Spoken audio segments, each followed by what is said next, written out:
बाबा जी की प्यारी सात संगत जी, राधा स्वामी जी। आज की यह साखी भरोसे की ताकत से भरी हुई है। इसे सुनकर आपका आपके सतगुरु के प्रति विश्वास और भी पक्का हो जाएगा। आइए इस प्यार भरी साखी की ओर बढ़ते हैं। प्यारी सात संगत जी, यह घटना पंजाब के लुधियाना शहर की है। वहाँ शर्मा नामक एक सत्संगी परिवार रहता था, जिन्हें सद्गुरु के नाम की बख्शिश हो चुकी थी। वे हमेशा से सेवा में सबसे आगे रहते, चाहे तन की सेवा हो या धन की सेवा, वो कभी पीछे नहीं हटते थे। उनकी मिसालें दी जाती थी संगत को प्रेरणा देने के लिए। वहीं उनके पड़ोस में बर्मा नामक एक गैर सत्संगी परिवार रहता था।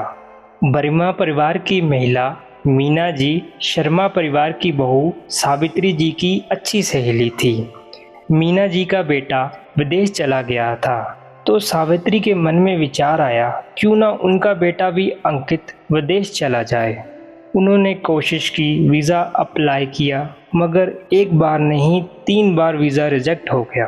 काफ़ी पैसे भी खर्च हुए, लेकिन सफलता ना मिली। बाबा जी कहते हैं, जब हम किसी काम के लिए बहुत प्रयास करते हैं और वो फिर भी ना होता है, तो समझ जाना चाहिए कि इसके पीछे ज़रूर कोई रहस्य छुपा हुआ है। अपने बेटे का वीज़ा बार बार रिजेक्ट होने के कारण शर्मा परिवार की बहू सावित्री बहुत दुखी हो गई। वो मन ही मन सतगुरु से शिकायत करती कि क्यों उसके बेटे का वीज़ा बार बार रिजेक्ट हो रहा है। एक दिन मीना जी सावित्री के घर आई और कहने लगी कि वह एक पंडित को जानती है। वो पंडित जी बहुत पहुँचे हुए व्यक्ति हैं, वहाँ चलते हैं। सावित्री जी ने तो पहले मना किया और कहा, मुझे मेरे सद्गुरु पर बहुत भरोसा है। बाबा जी का कहना है कि उनके घर देर है पर अंधेर नहीं। पर मीना जी के जोर देने पर वह अपने बेटे का जन्म पत्र और फोटो लेकर उनके साथ चली गई। पंडित जी ने कुंडली देखी और कहा कि आपके बेटे के जीवन में बहुत बड़ी रुकावट है, लेकिन एक शक्ति ने उसे बचा लिया। यह सब आपकी भक्ति और आपके गुरु की कृपा का प्रभाव है। उसने चेतावनी दी कि अगर आपका लड़का विदेश चला जाता तो किसी कल संगत में पड़ जाता, नशे करने लगता या अपराध के रास्ते पर चला जाता। प्यारी सात संगत जी, बाबा जी अक्सर फरमाते हैं कि अगर कोई राह बंद हो जाती है तो वो इसलिए होती है क्योंकि उस राह में कोई अनजानी मुसीबत जुड़ी होती है। गुरु वही रोकते हैं, हम भक्तों का बचाव करते हैं। यह सुनकर सावित्री जी की आंखों से आंसू बहने लगे। उन्हें समझ आ गया कि उनके बेटे का बचाव हुआ, गुरु ने कृपा की।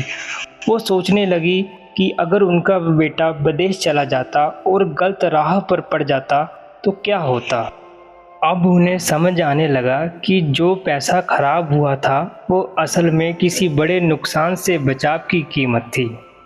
प्यारी सात संगत जी, बाबा जी हमें सिखाते हैं कि कभी भी अपने गुरु की मर्जी पर सवाल ना उठाओ। हर काम के पीछे उसकी ही रजा है, जो अभी हमें समझ नहीं आती है, लेकिन बाद में उसी में ही भलाई दिखने लग जाती है। सतगुरु हमेशा आपके साथ है, आप बस अटूट भरोसा बनाए रखें। सावित्री जी घर लौटी, सतगुरु के चरणों में बैठकर रोने लगी। कहने लगी, हे मालिक, तू कितना दयालु है। तूने मेरे बेटे को बचा लिया और मुझे भी सिखा दिया कि भरोसे की असली ताकत क्या होती है, सच्ची भक्ति क्या होती है। सात संगत जी, जब भी आपके जीवन में कोई काम रुक जाए तो घबराएं मत। भजन सिमरन की शक्ति से सद्गुरु आपको राह दिखाएंगे। जो भी होता है अच्छे के लिए ही होता है, यह सोचकर आप जीवन में आगे बढ़ते रहें। इस साखी से हमें क्या सीख मिलती है? जैसा कि आपने इस साखी में सुना, सावित्री की लाख कोशिश करने पर भी उसका बेटा विदेश ना जा सका, क्योंकि अगर वो विदेश जाता तो गलत संगत में पड़ जाता। गुरु ने अपनी ताकत से अपनी संगत की रक्षा की। जो व्यक्ति गुरु से जुड़ जाता है, गुरु उसका बेड़ा पार कर देता है। बाबा जी की प्यारी सत्संगत जी, याद रखिए, मालिक के घर देर है लेकिन अंधेर नहीं। अगर आपको यह साखी पसंद आई हो तो चैनल को सब्सक्राइब कर दें और बेल आइकन ज़रूर दबाएं ताकि अगली साखी आप तक पहुंच सके। राधा स्वामी जी।